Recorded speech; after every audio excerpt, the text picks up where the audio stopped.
अब नई बहुरिया के आने से घर का सिस्टम तो बदल नहीं जाएगा, बहुरिया को दादा के हिसाब से एडजस्ट करना पड़ेगा। तो नमस्कार दोस्तों, स्वागत है आपका एक बार फिर से आपके अपने यूट्यूब चैनल कंपटीशन प्रिपरेशन पे। आई होप आप सारे बहुत अच्छे होंगे और अच्छे से पढ़ाई भी कर रहे होंगे। एसएससी ने आज एक नोटिस निकाली जिसका इन्होंने सब्जेक्ट जो डाला वो कुछ ये था कि request for proposal of empanelment of service provider for content authoring agency CA for creation of question bank. और इसके बाद तो भाई साहब यूट्यूब पे हुजूम लग गया, आपको पता ही है। कई सारे लोग कहने लगे भैया अब तो सब दुनिया बदल जाएगी, काय पलट हो जाएगा और बच्चों का सब कुछ नया पढ़ना पड़ जाएगा, सिलेबस तक चेंज हो जाएगा, कुछ भी मतलब बोलने लग गए। पहली चीज़, जब भी कोई नोटिस आए, कोई बोले आपसे कौवा कान ले गया, तो ये ना कान ना ढूंढने निकल जाओ, पहले देखो कि कान अपना चेक करो, कौवे को ना ढूंढने लग जाओ ये कहाँ चला गया। तो इन्होंने बेसिक चीज़ें जो इसमें बताई हैं, देखो क्या होता है ना कि जब आप एप्लीकेशन फॉर्म भरते हो उस नोटिफिकेशन में भी लिखा हुआ है, तो एसएससी पहले जब आप सर्वर पे फॉर्म भर देते हो और आप अपना पैसा वैसा दे देते हो, उसके बाद पहला प्रोसेस होता है कि आपका फॉर्म एक्सेप्ट हुआ या रिजेक्ट हुआ। पहली प्रोसेस ये होती है, ठीक है। एसएससी ने डेटा भी दिया है आगे, अभी वो भी बता दूंगा। फिर उसके बाद में जैसे फोटो की वजह से, साइन की वजह से या वेरीफाई करने में कोई दिक्कत आई, उसकी वजह से कई लोगों का फॉर्म रिजेक्ट हो जाता है। अभी तो करेक्शन विंडो भी खुल जाती है, लेकिन मान लो रिजेक्ट हो गया कुछ लोगों का फॉर्म। अब बचते हैं कुछ लिमिटेड बच्चे, मान लो 10 लाख लोग भरे, एक एग्जाम्पल ले रहा हूँ। उनकी स्क्रूटनी हो गई, वो मतलब क्वालिफाई हो गया, फॉर्म क्वालिफाई हो गया। अब उसके बाद में उनका अलॉटमेंट करना है एग्जाम सेंटर का, क्योंकि एग्जाम सेंटर की भी चॉइस लेते हैं, वेन्यू कौन सा होगा। इन सब के दौरान जब सेंटर आपका अलॉट हो जाता है, उसके बाद एडमिट कार्ड, और एडमिट कार्ड के बाद आप एग्जाम सेंटर जाते हैं, एग्जाम देते हैं। ये सारी ओवरऑल प्रोसेस होती है। जो एसएससी का काम है ना, एसएससी का फाइनल रिजल्ट निकालने का काम है और आपका फॉर्म एक्सेप्ट करके किसी एजेंसी को देने का काम है कि भैया इन लोगों का एग्जाम करवाना है, हमें इस टाइप के क्वेश्चन रखने हैं, इस एलिजिबिलिटी के बच्चे फॉर्म भर रहे हैं और ऐसे बच्चों को सिलेक्ट करके हमें दे दो। एसएससी एक कमीशन है, समझ लो गवर्नमेंट बॉडी है, और बीच का फॉर्म एक्सेप्ट करने के बाद और रिजल्ट निकालने से पहले तक का जो सारा काम है वो कोई मीडिएटर करता है, कोई एजेंसी करती है, कोई कंपनी करती है। वो कंपनी हम और आप भी हो सकते हैं, मतलब हमारी रोहित मान लो कोई कंपनी है जिसका 5 साल में वो टर्नओवर एसएससी ने कुछ दिया है कि इतना होना चाहिए। ऐसा नहीं कि इंसॉल्वेंट कंपनी हो, मतलब एक रिनोन्ड कंपनी होनी चाहिए, उसके पास एक्सपर्ट टीम होनी चाहिए, वो सारी डिटेल भी दी है एसएससी ने। ये बिडिंग का फॉर्म निकला कि ये बीच वाली प्रोसेस करने के लिए कोई कंपनी को हायर करना है। टीसीएस ने क्वेश्चन पेपर सेट किया। टीसीएस ने, आपको पता होगा, यूओन सेंटर, आईओएन डिजिटल जोन वगैरह सेंटर देती थी, तो वो बीच में जो काम करता था, जो आपका टीसीएस पेपर सेट करता था, जो सेंटर होते थे वो सारे मीडिएटर काम करते थे, वो कोई कंपनी करवाती थी, ठीक है। अब वो कंपनी ऐसा नहीं कर सकती कि आप ऐसे मुंह उठा के पेपर बना दो, मुंह उठा के कुछ भी। एसएससी देखो, ओवरऑल सबका बाप तो एसएससी ही है, क्योंकि एसएससी के अपने पैसे दिए आपको एग्जाम करने के लिए, और एसएससी गवर्नमेंट बॉडी है। तो ये सारी प्रोसेस के मीनवाइल आप कंफ्यूज हो गए कि कुछ ऐसा तो नहीं होने जाना है जिससे दुनिया चेंज हो जाएगी। एसएससी ने जब ये बिडिंग का नोटिफिकेशन निकाला है तो इसमें इन्होंने डिटेल मेंशन करी कि पिछले 2 सालों में, अब जैसे टीसीएस का टेन्योर ओवर हो गया, हो सकता है टीसीएस फिर से ये बिडिंग जीत जाए और टीसीएस ही करवाए, लेकिन एक गवर्नमेंट कोई भी बिडिंग देती है तो उसका एक लिमिटेड टाइम पीरियड होता है कि इतने टाइम तक के लिए आप हमारे साथ काम करेंगे, उसके बाद बिडिंग फिर से ओपन होगी। ऐसा नहीं लगे कि किसी एक का पार्शियलिटी हो रही है कि केवल एक ही एजेंसी करवाई जा रही है पेपर, इस वजह से होता है, ठीक है। एसएससी ने जो डेटा दिया उसमें इन्होंने लिखा कि सीजीएल 2020 में हमने 38,98,378 कैंडिडेट को रजिस्टर करवाया है। ऐसे 2020 में 22,09,876, फिर जीडी में 71,74,579 कैंडिडेट। ऐसे इन्होंने हर एग्जाम का डेटा दिया और इन्होंने बताया लास्ट में कि हमने फाइनेंशियल ईयर 21-22 में 1,96,92,184 लोगों का एग्जाम करवाया और फाइनेंशियल ईयर 22-23 में 2,89,10,641, यानी ओवरऑल 2 सालों में जो अभी टेन्योर चल रहा है उसमें 4,86,28,25 कैंडिडेट्स का एसएससी ने एग्जाम करवाया। डिफरेंट एग्जाम जो एसएससी टोटल 31-32 एग्जाम जो करवाने का डेटा दिया है उसमें, ठीक है। तो इतने बच्चों का हैंडलिंग कैपेसिटी आपकी होनी चाहिए, ये इस वजह से डेटा दिया गया। बिडर को एक मतलब कंपनी एक्ट के तहत में रजिस्टर्ड कंपनी होनी चाहिए पिछले 5 सालों से, ठीक है। और डॉक्यूमेंट्री एविडेंस में वगैरह कहा 40 लाख रुपए सिक्योरिटी मनी, ये सारी चीज़ें हमारे काम की नहीं, बट फिर भी थोड़ा जिनको कीड़ा हो उनको बता दूं।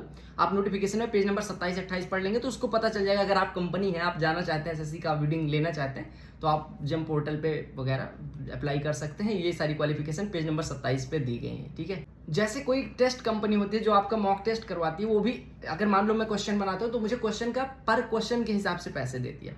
तो एसएससी ने ये भी कंपनी से मांगा कि आप एक प्रश्न बनवाने का चॉइस के साथ, ऑप्शन के साथ बनाने का कितना पैसा लोगे, ठीक है।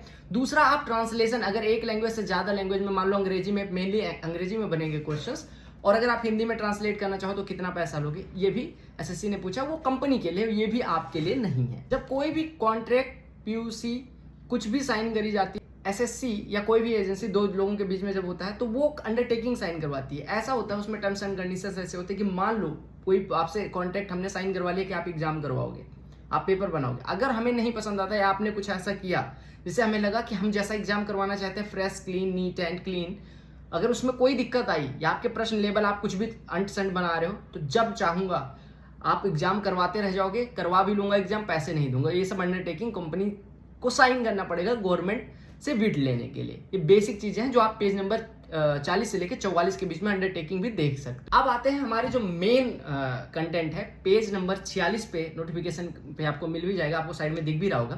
पहला काम आपसे दिया गया कि जो भी सर्विस प्रोवाइडर होगा, जो भी क्वेश्चन सेट करेगा या जो भी, उसका पहला काम है क्वेश्चन सेटर्स का कि आप कॉन्फिडेंशियलिटी रखेंगे, कॉन्फिडेंशियल रखेंगे क्वेश्चंस को। ऐसा नहीं डेटा यहाँ बनाया वहां बता रहे हो कि भैया बना दिया प्रश्न, ऐसे प्रश्न सेट कर रहा हूँ, ये चीज नहीं होनी चाहिए। Question items, question choices, details, question paper set जो भी आप बनाओगे कॉन्फिडेंशियल रखना है, पहली चीज। दूसरा, एसएससी के एग्जाम्स कई बेसिस पे होते हैं, 10th बेसिस पे, 12th बेसिस पे, ग्रेजुएशन बेसिस पे, तो अलग अलग मतलब इसेंशियल क्वालिफिकेशन के बेसिस पे जो पेपर का लेवल होगा और बेस लेवल क्वेश्चंस होंगे वो अलग अलग होंगे। किसी के लिए 2+2 क्लास फर्स्ट के बच्चे के लिए हो सकता है टफ क्वेश्चन हो, और वही अगर ग्रेजुएशन या क्लास 5th के बच्चे से पूछा जाए तो वो बहुत ईजी या बहुत बहुत ज्यादा ईजी हो जाता है। तो इन्होंने लिखा 10+2 लेवल का, 10 लेवल का और ग्रेजुएशन लेवल के बेस क्वेश्चंस का लेवल अलग अलग होगा, ये पहली चीज है। दूसरे पॉइंट में लिखा। तीसरे पॉइंट में लिखा है कि एसएससी जो है, service provider shall assign with SSC to freeze on the subject matter on which question need to be created. SSC बताएगी इस लेवल के प्रश्न क्रिएट करना है, ऐसा नहीं यूपीएससी के प्रश्न डाल दो, ठीक है। चौथा, creation of question shall be a continuous process, यानी ऐसा नहीं कि आप 2 एग्जाम के लिए बना, तीसरे एग्जाम के लिए हम नहीं बनाएंगे, तो ये मामी का घर नहीं है, आपको गवर्नमेंट जैसा चाहिए वैसा बनाना पड़ेगा। पांचवा, आपसे कहा गया कि हर सब्जेक्ट, जो भी सब्जेक्ट के आप प्रश्न सेट कर रहे हैं, सब्जेक्ट मैटर एक्सपर्ट एसएमई आपके पास होने चाहिए। जैसे हिस्ट्री का क्वेश्चन सेट करने के लिए हिस्ट्री के प्रोफेसर, एक्सपर्ट मतलब professor, retired professor, assistant, associate, जो भी प्रोफेसर वो होने चाहिए, ठीक है। दूसरी चीज, मिनिमम 10 इयर्स का एक्सपीरियंस। ये नहीं कि मैं रोहित त्रिपाठी हूं, मैं कल प्रोफेसर बना आज पेपर सेट करने लग जाऊंगा, नहीं, मिनिमम 10 इयर्स का एक्सपीरियंस होना चाहिए। दूसरी चीज, इन्होंने मतलब एजुकेशनल क्वालिफिकेशन या क्वालिफिकेशन उनकी जो सब्जेक्ट मैटर एक्सपर्ट है उनकी लिखी है कि associate professor, assistant professor, professor government university के होने चाहिए जो पेपर सेट करें या पेपर का ऑप्शन बनाए, ठीक है। एक चीज और लिखा कि जो कंटेंट एक्सपर्ट हैं उनको कुछ चीजें बनानी है, जैसे क्वेश्चंस भी बनाने हैं, क्वेश्चन का आंसर जो ऑप्शन है वो भी उन्हीं को बनाना है, ठीक है। फिर उसके बाद जब एक बार सेट हो गया, उसके बाद इवेल्युएटर्स एंड वेरीफायर्स, हर चीज गवर्नमेंट को कोई भी डेटा होता है एक बार बनता है, उसके बाद वेरीफाई होता है, स्टेज 2 उसको बोलते हैं, उसमें वेरीफाई होगा कि कुछ गलत तो नहीं। फिर तीसरा, वेटिंग होगी, वेटिंग इन द सेंस कि वो फिर से एक बार पूरी चीजें पढ़ी जाएंगी और वो हायर क्वालिफिकेशन के जो एकदम एक्सपर्ट बंदे होते हैं वो करते हैं, ठीक है। और उसके बाद में एसएससी अपना ऑडिट करवाएगी उन प्रश्नों का, तो 4 लेयर में स्क्रूटिनी होगी पूरे प्रश्न की, तब वो जाके एसएससी फाइनल एक्सेप्ट करेगी। एक चीज और, एक्सपर्ट बनाएंगे पेपर, जो पेपर बनेगा मेन लैंग्वेज वो अंग्रेजी में होगी, और प्रत्येक प्रश्न का जो आपका ऑप्शन होगा वो भी वेरीफाई होना चाहिए। उसके बाद सोल्यूशन भी एसएससी को वही देंगे, जो एक्सपर्ट बनाएंगे वही प्रश्न बताएंगे, वही उत्तर, वही विकल्प, सब कुछ वही बनाए, वो वेरीफाई करके एसएससी को देंगे। फिर एसएससी के पास फाइनल राइट्स है कि आपके प्रश्नों को वो किस तरह से वो चूज करते। हो सकता है अगर आपने कहीं भी कुछ गड़बड़ करा होगा वो एक्सेप्ट ही नहीं करेगी। उसके बाद में हिंदी में ट्रांसलेशन करना है। हिंदी में ट्रांसलेशन के लिए फिर सारे स्टेप वही, लेवल 1 पेपर सेटर्स एक्सपर्ट बनाएंगे, लेवल 2 फिर से चेक होगा, लेवल 3 एसएससी स्क्रूटनी करेगी। फिर और किसी लैंग्वेज में अगर ट्रांसलेशन करवाना वो भी आप ही को करना होगा। अब उसके बाद में जब आपने क्वेश्चन बना लिए, पेपर सेट बना लिए, उसके बाद एसएससी एक सॉफ्टवेयर, एसएससी के सॉफ्टवेयर पे वो सारे क्वेश्चंस आपको देने होंगे, एसएससी स्क्रूटनी करेगी, उसके बाद पैसे की पेमेंट या जो भी होगा वो उसके बाद होगी। स्पेशल कैंडिडेट यानी वीएच कैंडिडेट्स के लिए उस हिसाब से जो मॉडर्न टेक्नोलॉजी उसका यूज करते हुए प्रश्न बनने चाहिए ताकि उनको भी कोई दिक्कत ना हो। डेटा बना के दो तो आप बताओ, सब्जेक्ट वाइज भी बनाओ, टॉपिक वाइज भी बनाओ, सब टॉपिक वाइज भी बनाओ, और डिफिकल्टी लेवल की मैट्रिकुलेशन लेवल का है, हायर सेकेंडरी लेवल का है, ग्रेजुएट लेवल का, अदर लेवल। अगर एसएससी कहीं कहती है कि इस लेवल के भी प्रश्न डालो तो वो भी आपको डालने पड़ेंगे। डिफिकल्टी लेवल फिर से मैं बता रहा हूँ, जो बच्चों को सबसे ज्यादा डाउट था कि ऐसा तो नहीं टीसीएस हट गई, अब टीसीएस अभी तक पेपर करवाती थी, उससे पहले सिफी या जो भी एजेंसी करवाती थी, जब ऑनलाइन आया तब टीसीएस हो गया क्योंकि टीसीएस को काफी एक्सपर्टाइज थी इसमें, तो पेपर अब कैट बनाने लग जाएगा। नहीं, करवाएगी कोई बड़ी एजेंसी जिसको 2 करोड़ बच्चों का साल का एग्जाम करवाने का एक्सपीरियंस हो। तो इतनी बड़ी एजेंसी इंडिया में अचानक से तो आ नहीं जाएगी कोई फॉरेन कंपनी।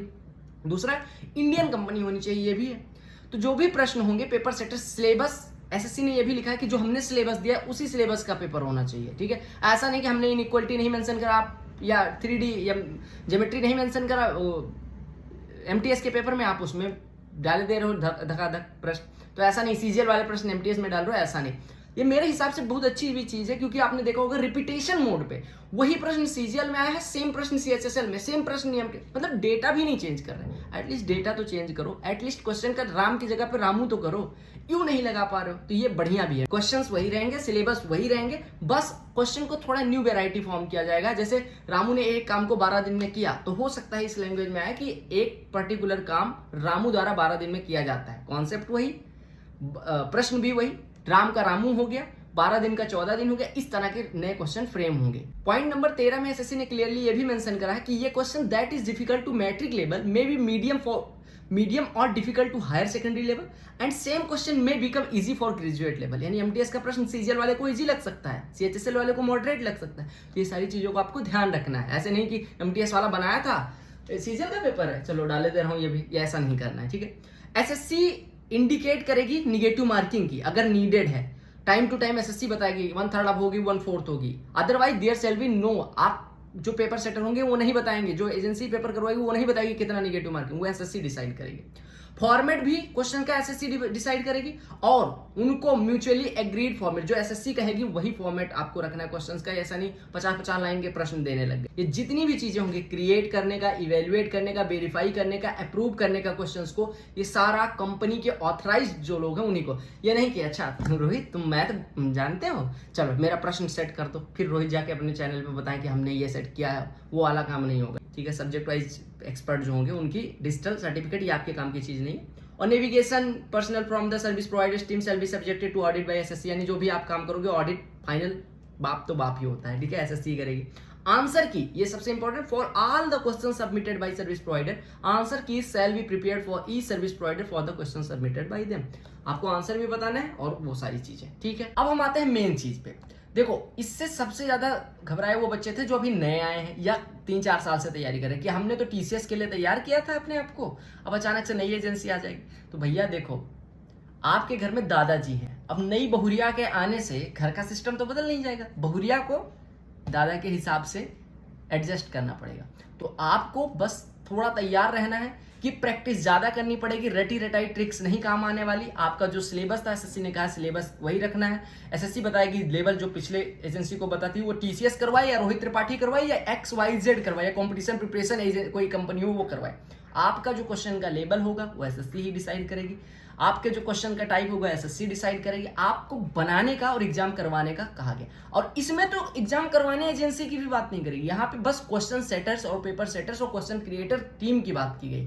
तो जो लोग हवा मचा रहे हैं कि अब तो पेपर नए लेवल का आएगा, अब तो पेपर हवा हो जाएगा, अब तो कैट का यूपीएससी का पेपर आएगा, ऐसा कुछ नहीं है। बस थोड़ा सा ये ध्यान रखना कि अब ट्रिक्स नहीं काम आने वाली, बेसिक कॉन्सेप्ट्स हर चीज के, चाहे जीके हो, चाहे जीएस हो, चाहे इंग्लिश हो, चाहे मैथमेटिक्स हो, ये घोड़े और गधों को अलग करने वाला डिसीजन है। अगर पेपर सेटर्स अच्छा पेपर सेट करते हैं तो उनको पता है कि ये सीजीएल का एग्जाम है, यूपीएससी का एग्जाम नहीं है, एसएससी ने लेवल दे रखा है, इसी लेवल का बनाना है। तो आप लोग जैसे पढ़ रहे हैं ऐसे पढ़ते रहें। आपको सिलेबस पे मतलब होना चाहिए, आपको कॉन्सेप्ट से मतलब होना चाहिए, और प्रैक्टिस के लिए अभी भी आपके पास जो क्वेश्चंस हैं 20,000-25,000 प्रश्न अगर प्रैक्टिस कर लोगे, मैं बता रहा हूँ इस सिलेबस के अंदर ऐसा कोई क्वेश्चन फ्रेम नहीं किया जा सकता जो आपसे ना हो, अगर आपके बेसिक्स अच्छे हैं तो कीप स्टडिंग, कीप हसलिंग। और बाकी नोटिफिकेशन मैं टेलीग्राम पे डाल दे रहा हूँ। टेलीग्राम चैनल पे बहुत सारी इंपॉर्टेंट चीजें भी अवेलेबल हैं। आपको चैनल पे बेसिक क्लासेस, जितनी प्रैक्टिस क्वेश्चंस, अलग अलग ट्रिक, अलग अलग बेसिक कॉन्सेप्ट सब कुछ करवाए गए। तो डू चेक आवर चैनल और मेक इट योर ओन। बाकी कोई दिक्कत होगी तो कमेंट सेक्शन में पूछ लेना। आई होप आपका सारा डाउट क्लियर हो गया होगा, इसी वजह से मैंने एक्सप्लेन करा। मिलते हैं अगले वीडियो में, तब तक के लिए bye, take care, love you और all the very best for you all. Coming of वंदे मातरम एंड जय हिंद।